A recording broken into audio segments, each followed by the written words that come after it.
Welcome to Swolehammer.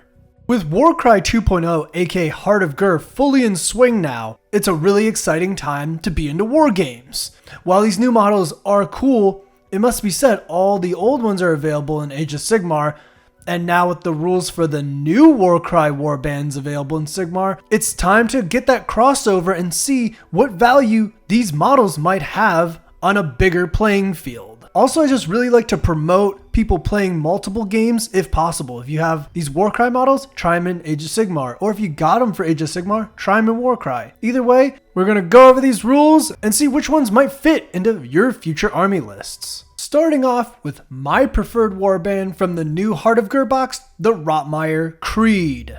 Now, first things first, I really love that these guys are purely Maggotkin of Nurgle. I was a little worried, even though they were like Nurgle farmers or whatever, that they would be Slaves of Darkness and you can give them different marks. I love that their battle line in a Blessed Sun's army, giving Nurgle the cheapest battle line option for mortals in the whole Nurgle book at 125 points. But that's not where the positive vibes end. Honestly, the 5-inch move is great because most everything in Nurgle is 4. 5-up save with the 5-up ward from the army trait is fantastic for what they are, because you'll have a unit of 10. But then you have 20 attacks from the whole unit with the blowpipe at a 14-inch range, on top of another 20 attacks in melee. And while these don't have rend, in Nurgle, you're really fishing for those 6s to get disease points. And this flat out does the trick. On top of which, they have a kind of cool, like, spreading disease ability with the virulent concoctions. But honestly, just having kind of like a cheap battle line option in Nurgle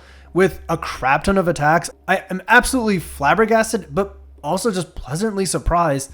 This is a quality unit and something that made me actually want to go out and get this box way quicker than we were originally going to. I'm going to use them in my Nurgle army.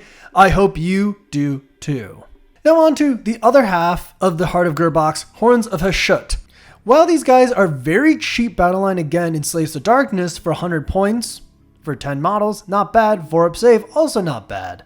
Unfortunately, things start to waver as you go through the rest of the War Scroll. Sure, they have 20 attacks like the Rottmeier Creed, but without the benefit of disease points to get possible mortals later, or just any rend, it kind of becomes a mopier profile. Sure, they have a ranged attack in the Flame Hurler, but it's only 8-inch range, funnily enough 6 inches shorter than the blowpipes, which is strange. But you can cap out the attacks equal to the number of models in the target unit. However, it only goes up to 8, which most things you want to hit this with would probably be more hordy on the side of like 10. So these profiles aren't doing much. There is kind of a chance for mortal wounds on the charge, but you really don't want to get these guys into combat because they won't do much. 4-up save is good, but they'll probably die pretty quick.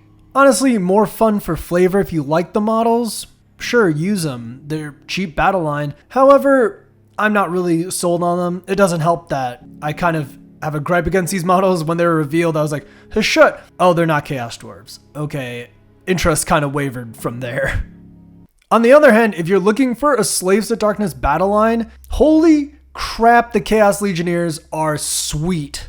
They're extremely cost-effective battle line at 110 points, which is insane. Sure, they're a 5-inch move, kind of like the Horns of Hashit, which is a little slower in Slaves of Darkness, but 4-up save is still good. But where things really get crazy, their attack profile. 8 in the unit, 16 attacks. However, you get additional attacks more so than the other kind of warbands, or any unit really, where the leader and the Mutandor also get extra attacks.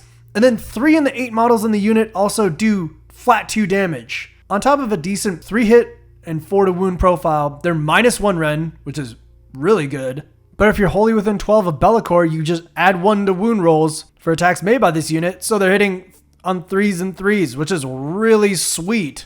And then on top of all that, once per turn, at the start of any phase, nearby enemies on a 4-up, you can make it so they just can't receive commands in that phase, which is absolutely nutty. I mean, these guys are great. I already was going to build them for Warcry and play them in Warcry 2.0 because I love the models and the lore of Be'lakor, the Bella lore. But oh my god, these rules are absolutely sick. Stunning models, great rules. I'm absolutely using them in Slaves of Darkness, and Be'lakor, I assume, will only get better with the new Slaves of Darkness battle tome in winter. So keep an eye on these because this might be even better synergy to kind of build upon. And last but not least, it's not a warband, but it was released with the rules for these warbands in Warcry, and it's technically a Warcry model. It's the Centurian Marshall. 145 points for a leader option is actually pretty good. 8-inch move, 10 wounds, 4-up save. Baseline, pretty nice. Also, the attack profile is good. 4 attacks, 3s and 3s, -1 Ren, 2 damage. And then you kind of have the equivalent of like hooves and teeth kind of like mounted. Oh, here's some extra attacks. But it's interesting, if you attack with the Mauling Spear first, you get more attacks with the Skull, Bludgeon, and Gladius. The rest of War Scroll is fine. At the start of the combat phase, you can pick one enemy unit on a roll of a 6-up. It's a strike last applies to them until the end of that phase, but it doesn't affect monsters or bigger units, which is kind of meh. Then you have like a modified enhanced rally effect, which is also fine. This is a cool model, and it's a hell of a beat stick, but honestly, Slaves of Darkness is such a stacked book already, and things will probably get even better with the Battle Tome again in December, so it's hard to recommend this. I personally wouldn't use it, but you know, if you like the model, go ahead. There's just so much going on in Slaves of Darkness, so there's a lot of competition. And that's it! I'm actually a big fan of these rules that just came out for these Warcry warbands, giving them more power kind of on the level of the K-Knight Shadowstalkers and more flavor. It's just refreshing and good to see. I'll be using my Rottmeier Creed and Chaos Legionnaires. Hope you find some usage out of these models as well. But if you like this video, let us know. I'd really enjoy to do more of these as the Heart of Gur progresses. Anyway, this is Rafik from Swolehammer. Stay swole.